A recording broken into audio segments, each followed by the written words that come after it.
Salut à tous, c'est Christian pour les bibliothèques. Je vous présente aujourd'hui un smartphone d'une marque que personnellement je ne connaissais pas avant qu'on me propose de le tester. C'est la marque Nefos, qui est une marque créée par TP-Link, un spécialiste des équipements de réseau. Donc on va tout de suite commencer par découvrir la boîte. Alors c'est une boîte relativement simple, hein. On peut voir au dos l'espèce du téléphone. Donc en appareil photo 13 mégapixels à l'arrière et 8 mégas en frontal.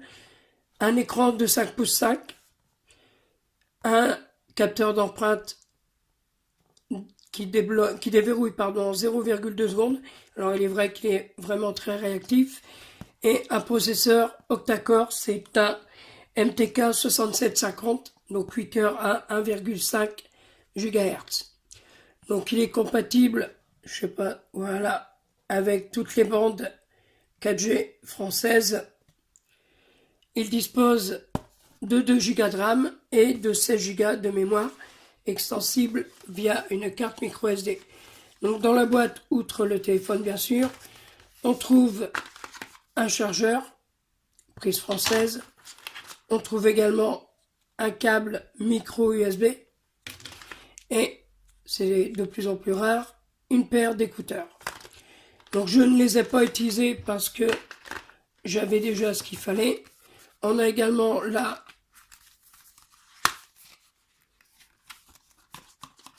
ce qui est pratique, une petite protection d'écran. Alors ce n'est pas du verre trempé, hein, de la dock. Alors, visiblement en anglais.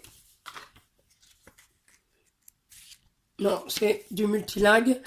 Et on a également, comme toujours maintenant, la petite épingle pour ouvrir la trappe de la carte SIM et de la carte mémoire. Donc c'est un dual SIM avec au choix deux cartes SIM ou une carte SIM et une carte micro SD. Donc voilà ce téléphone. Donc on retrouve sur la tranche droite le bouton de verrouillage, les boutons volume. On retrouve à l'arrière le lecteur d'empreintes, le capteur photo et son flash. Sur le haut, la prise jack.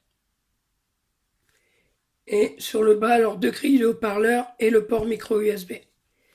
Voilà. Et sur la tranche gauche, la trappe pour la carte SIM et la carte mémoire. Donc comme je vous le disais, l'écran est en Full HD, donc 1280 par 720. Il est relativement agréable, il est bien lumineux. Je ne sais pas si vous pouvez vous rendre compte, mais vraiment, il est très agréable. Et même dehors, avec la luminosité poussée, on n'a pas de souci pour lire l'écran. On voit que on a peu d'applis qui sont préinstallés. On a quelques outils. On a bien sûr les applis Google avec l'accès au Play Store et des applis TP-Link qui vont permettre de lui connecter des équipements pour avoir une maison connectée. Donc voilà, il est relativement fin, on l'a bien en main. Alors le lecteur d'empreinte au dos est très réactif. Vous voyez, il suffit vraiment de l'effleurer pour déverrouiller l'écran. Donc on va faire un petit tour dans les paramètres. On a une chose qui est sympa aussi, qui sont les fonctions avancées qui vont nous permettre de programmer des gestes pour éteindre l'écran. Par exemple là, et je rallume l'écran. Pratique juste pour consulter l'heure sans avoir besoin de déverrouiller le téléphone. On a aussi une commande pour changer la musique, pour lancer le lecteur de musique, pour la lampe torche, alors en dessinant en haut. Ah si, vous voyez, suffit de bien le faire, et théoriquement, voilà, je désactive. Donc vous voyez, ça peut, bon, c'est parfois un peu gadget, mais ça peut s'avérer pratique, notamment lever pour la lampe torche Non, le haut, pardon, pour la lampe torche, quand on est dans le noir. Donc, le système, on a une interface NFUI, donc qui est basée sur de l'Android 7. Hop, hop, version d'Android, information à propos du logiciel, voilà. De l'Android 7 avec, comme on le voit, le dernier correctif de sécurité qui est en date du 5 mars 2018. Sachant que je l'ai eu il y a pas loin de 3 semaines maintenant.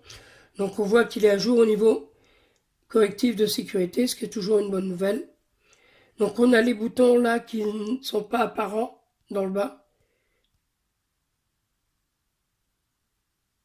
Donc voilà, c'est un téléphone qui est vendu, alors qui se situe bas milieu de gamme, qui est proposé à 150 € à peu près, 150-160 €. Voilà ce qu'on peut en dire. Un bon petit smartphone. Bon, la mémoire de masse est de 16 Go. Comme il y a une carte SD possible, on pourra agrandir cette mémoire.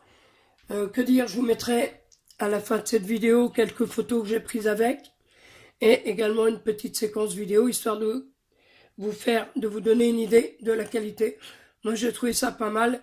Maintenant, il faut savoir qu'on est sur un téléphone à 160 €.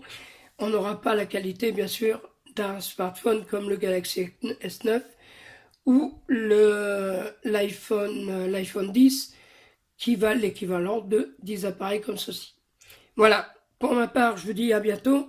N'oubliez pas le petit pouce si vous avez aimé. N'oubliez pas de vous abonner à notre chaîne et de nous retrouver régulièrement sur eBibliothèque. À bientôt pour d'autres tests. Salut!